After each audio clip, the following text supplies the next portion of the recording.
ครูอาศัยเคยគ្នាយើងណាឲ្យតែឃើញលេខប្រភេទអញ្ចឹងគឺមកដល់ចែកយកវាមិនគឺយើងដំបូងឲ្យយើងកាត់គ្មានអញ្ចឹងមកដល់ពីរដងអញ្ចឹងមកបាន0ដល់ពេលតម្លាក់1 1ចែក4ទៅកើតតម្លាក់2មក1ទៀតបានមែន3បាន12សាកមើលយកកាសចូលមកចុចមើលលេខហ្នឹងត្រូវអត់ប្រកាសជាឃើញថាអត់ត្រូវទេអញ្ចឹងអ្នកគ្រូមកនាំគ្នាយើងមកចែកតាមវិធីត្រឹមត្រូវទាំងអស់គ្នាអញ្ចឹងយើងមាន4កាត់គ្មានមកខ្ទង់មកដូចគ្នាមកដល់បាន2ដងអញ្ចឹងយើងបានដកសល់0តម្លាក់លេខ1ចុះមក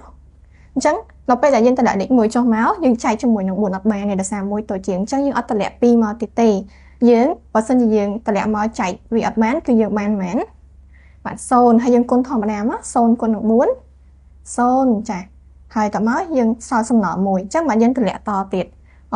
យើងតម្លាក់ចុះមក2ចែកនឹង4យើងបាន3អញ្ចឹងយើងបាន3 4ដង